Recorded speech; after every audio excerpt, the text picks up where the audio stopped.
आज pastor Joseph Prince के साथ। परमेश्वर की स्तुति हो। हम वहीं से जारी रखेंगे जहां हमने पिछले सप्ताह छोड़ा था। हम देख रहे हैं रोमियो अध्याय 1 वचन 16 और 17 की ओर, जो बात कर रहा है मसीह के सुसमाचार की। परमेश्वर मुझसे साझा करवाना चाहते हैं। इसका कारण यह है कि हमें धार्मिकता में फिर से स्थिर होने की आवश्यकता है, उसमें स्थिर होने की आवश्यकता है। जी हाँ, बाइबल में यशायाह 54 में लिखा है कि तू धार्मिकता के द्वारा स्थिर होगा और तभी तू उत्पीड़न और भयभीत होने से बचेगा, क्योंकि जितने हथियार तेरी हानि के लिए बनाए जाएं उनमें से कोई सफल न होगा। तो जितने हथियार तेरी हानि के लिए बनाए जाएं उनमें से कोई सफल न होगा, और जितने लोग मुद्दई होकर तुझ पर नालिश करें उन सबों से तू जीत जाएगा। और परमेश्वर की संतान सुनिए, यहोवा के दासों का यही भाग होगा। वो आप और मैं हैं, ये हमारी विरासत है हम सबकी, और वो मेरे ही कारण धर्मी ठहरेंगे, यहोवा की यही वाणी है। तो हमारी धार्मिकता सिर्फ उनसे है और हमें स्थिर होना है। उसके बारे में केवल जानना ही नहीं है, ना ही इसका अध्ययन करना कि सत्य के प्रति यहाँ वहाँ घड़ियाली आंसू बहाना कि हम मसीह में धर्मी हैं, पर स्थिर होना है इब्री में कुन, और इस सच पर हमें मजबूती के साथ टिके रहना होगा। आमीन। शत्रु को स्वयं को सच से दूर न करने दें। आमीन। तो मसीह के इस सुसमाचार में पौलुस कहता है, क्योंकि मैं सुसमाचार से नहीं लजाता, इसलिए कि वो हर एक विश्वास करने वाले के लिए उद्धार के निमित्त होकर परमेश्वर की सामर्थ्य है। साझा किया था इस शब्द उद्धार पर, जो कि है एक सर्वसमावेशी शब्द। हमारी धारणा है कि सुसमाचार सिर्फ पापियों के लिए ही है। हम उन्हें उपदेश देते हैं और जब उन्हें एक बार उद्धार मिल जाता है तब उन्हें सुसमाचार का प्रचार नहीं करते, उन्हें उसकी आवश्यकता नहीं होती है। सत्य से बढ़कर कुछ भी नहीं हो सकता है। हम सुसमाचार द्वारा जीवित रहते हैं। हमारा पालन पोषण सुसमाचार पर आधारित होना चाहिए, संबंध सुसमाचार पर होने चाहिए, सब कुछ उसके अनुग्रह पर ही आधारित होना चाहिए। आमीन। हम उसके द्वारा जीवित रहते हैं। आमीन। सुसमाचार एक शिक्षा बिल्कुल नहीं है, सुसमाचार एक सिद्धांत बिल्कुल नहीं है, सुसमाचार सच्चाई का पहलू नहीं है। अनुग्रह का सुसमाचार यीशु मसीह स्वयं ही हैं। आमीन। आमीन। अनुग्रह ही सुसमाचार है और सुसमाचार ही अनुग्रह है। ये उस सच्चाई में से एक नहीं है, यही वो सुसमाचार है, यही वो खुशखबरी है। आमीन। परमेश्वर की स्तुति हो। और जब आप इसमें विश्वास करते हैं, इसका परिणाम होता है, गौर करें, ये उद्धार के निमित्त परमेश्वर की सामर्थ्य है। वह इसका मतलब होता है संपूर्णता, आपके शरीर के लिए भी, आमीन, आपके मानसिक स्वास्थ्य के लिए भी, दिमाग की शांति के लिए, और साथ ही साथ आपके संबंधों में भी। जब आप ये शब्द सोटेरिया पढ़ते हैं, यानी उद्धार यहाँ ग्रीक में, तो ये एक सर्वसम्मिलित शब्द है। आमीन। इब्री में सोटेरिया होगा यीशुआ। आमीन। यीशु का नाम, उद्धार में उसका नाम। आमीन। बस नर्क से उद्धार नहीं, पर यहाँ से उद्धार, और अब से हर एक दिन। इसलिए हर दिन हम सुसमाचार द्वारा जीवित रहते हैं। पर क्या आप सुसमाचार पर विश्वास कर रहे हैं? क्योंकि वो सुसमाचार जिसका उपदेश यीशु ने दिया, वो इस सुसमाचार में कहता है, क्योंकि उसमें परमेश्वर की धार्मिकता विश्वास से और विश्वास के लिए प्रकट होती है। जैसा लिखा है, विश्वास से धर्मी जन जीवित रहेगा। कई बार हम एक सुसमाचार सुनते हैं जिसमें कि मनुष्य के पाप बहुत स्पष्ट होते हैं। विश्वास दर विश्वास की बजाय जोर दिया गया है काम से काम तक पर। आमीन। व्यवहार से व्यवहार तक पर। आमीन। ये उस पर बिल्कुल भी नहीं है। ये सुसमाचार नहीं है मेरे दोस्त। इसके परिणाम स्वरूप हृदय परिवर्तन होता है, जो हमारे व्यवहार को प्रभावित करता है, हमारे आचरण को प्रभावित करता है, जीवन शैली को प्रभावित करता है, सिवाय मूल के जो कि फल है।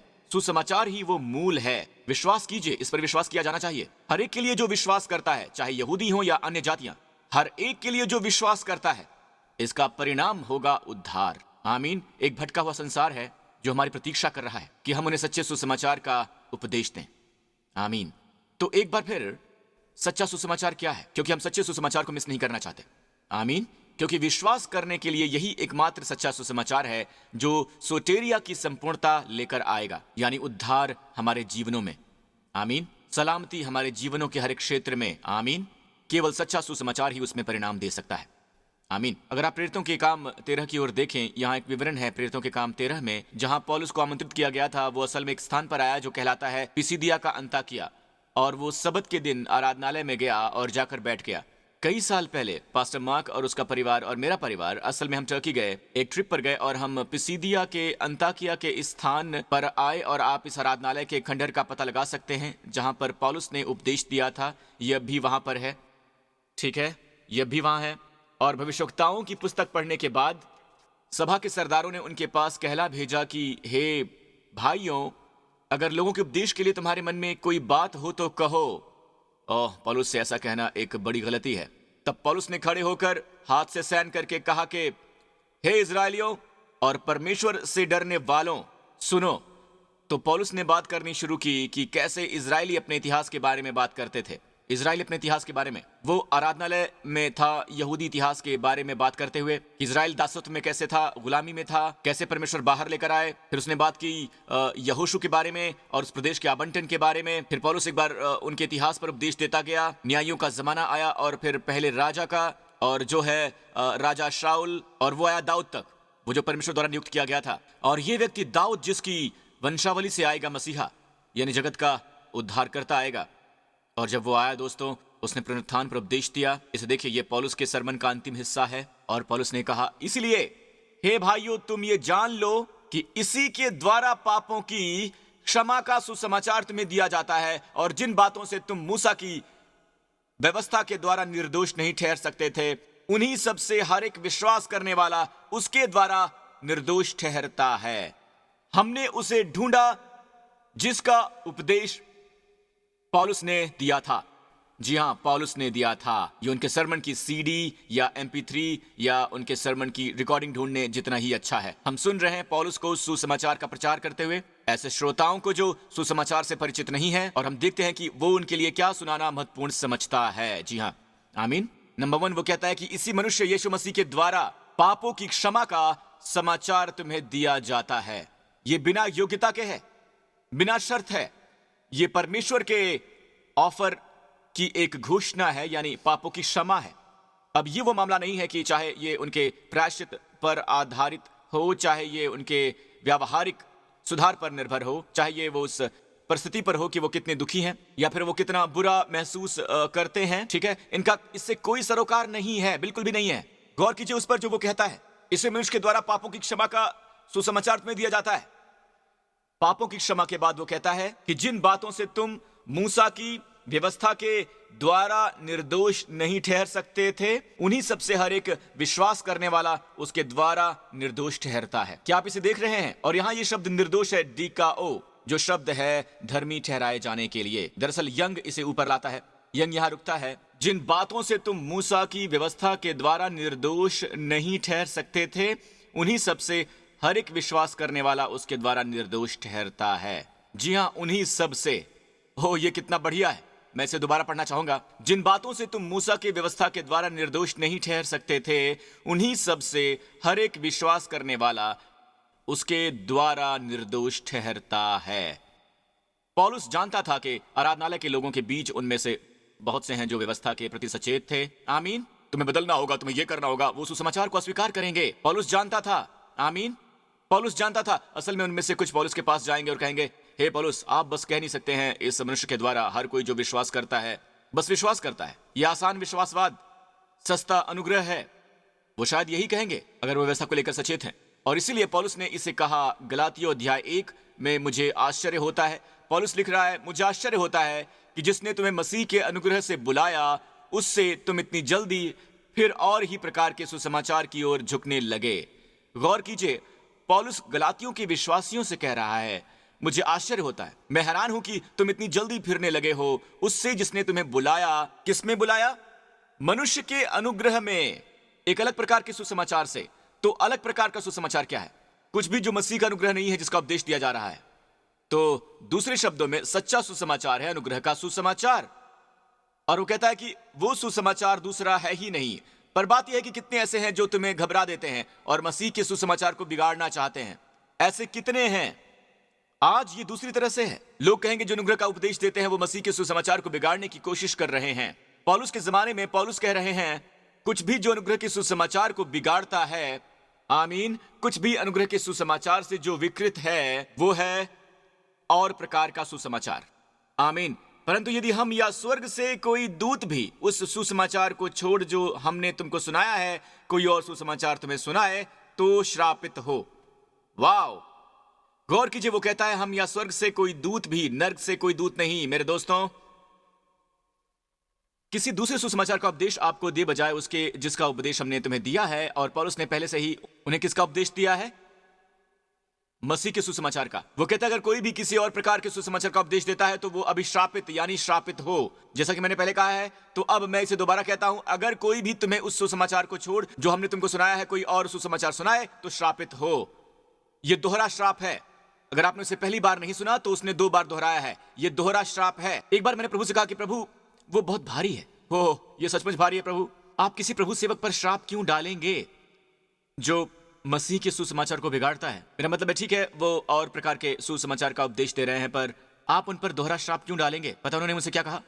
क्योंकि मैं लोगों से प्रेम करता हूं और मैं नहीं चाहता कि लोग सुने विकृत सुसमाचार को।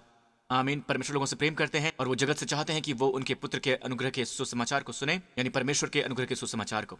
आमीन। मैं समाप्त करना चाहूंगा पौलुस की बातचीत से जो उसने नए नियम की एक बहुत ही आत्मिक कलीसिया के साथ की, यानी इफिसुस की कलीसिया से। और हमारे पास एक पत्र है पौलुस का इफिसुस की कलीसिया के लिए, जिसे बहुत से विद्वान बहुत ही आत्मिक कलीसिया के रूप में मानते हैं। ऑलराइट, आमीन। और ये है जो हमारे पास है कि पौलुस इफिसुस की कलीसिया के प्राचीनों को इकट्ठा कर रहा है और उसने कहा, ये अंतिम बार जब तुम हमारा चेहरा देखोगे। ऑलराइट, मैं ये बताने वाला हूं और ये पास्टर्स कॉन्फ्रेंस है। चलिए इसके साथ समाप्त करते हैं, ठीक है। ये कहकर समाप्त करता है कि मैं कभी नहीं झिझका। उसने कहा कि जो बातें तुम्हारे लाभ की थीं उनको बताने और लोगों को सामने और घर घर सिखाने से कभी न झिझका। पौलुस आपको लोगों के सामने और घर घर क्या सिखाते हैं? बताइए, क्या सिखाते हैं? यहूदियों और यूनानियों के सामने गवाही देता रहा कि परमेश्वर की ओर मन फिराना और हमारे प्रभु यीशु मसीह पर विश्वास करना चाहिए। परमेश्वर की ओर मन फिराना है आइस की ओर, जिसका मतलब है जिस तरीके से आप परमेश्वर के बारे में सोचते हैं। आमीन। मुझे परमेश्वर की ओर मेरा मन बदलना पड़ा। आमीन। मैं सोचा करता था कि परमेश्वर मेरी पहुंच से परे है, वो मेरी समझ से परे है, पर अब मुझे मेरे मन को बदलना होगा कि परमेश्वर मेरे लिए हैं। उन्होंने मुझसे प्रेम किया था जब मैं एक पापी था। मसीह मरा मेरे पापों के लिए। आमीन। मुझे मेरा मन बदलना होगा। मन बदलना ऐसा ही होता है, परमेश्वर की ओर से मन फिराना। इसी का उपदेश पौलुस ने दिया कि हमारे प्रभु यीशु मसीह पर विश्वास करना चाहिए। आप बस ये नहीं कह सकते हैं कि आपने परमेश्वर के बारे में अपना मन बदल लिया है, पर आपको हमारे प्रभु यीशु मसीह पर विश्वास करना होता है। अब देखो, मैं आत्मा में बंधा हुआ यरूशलेम को जाता हूँ और नहीं जानता कि वहां मुझ पर क्या क्या बीतेगी।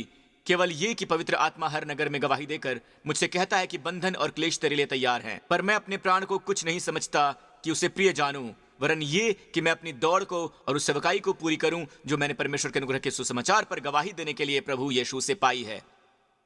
यहां हमें वो सुसमाचार मिलता है जो कहलाता है परमेश्वर के अनुग्रह का सुसमाचार, और पौलुस इफिसुस की कलीसिया के प्राचीनों से समुद्र के किनारे साझा कर रहा है, बस अपने उठा लिए जाने के ठीक पहले, और उन लोगों से कह रहा है, मैं आप लोगों को परमेश्वर के अनुग्रह के सुसमाचार का उपदेश देने और गवाही देने में असफल नहीं हुआ हूं, बिल्कुल भी नहीं। आमीन। हर किसी स्थान पर जहां जाता हूं, सबके सामने और घर घर पे, मैं लोगों से कह रहा हूं कि वो अपना मन परमेश्वर की ओर फिराएं। आमीन। प्रभु यीशु मसीह में विश्वास रखने के लिए, और मैंने परमेश्वर के सुसमाचार का प्रचार किया है। ये सब पौलुस के शब्द हैं।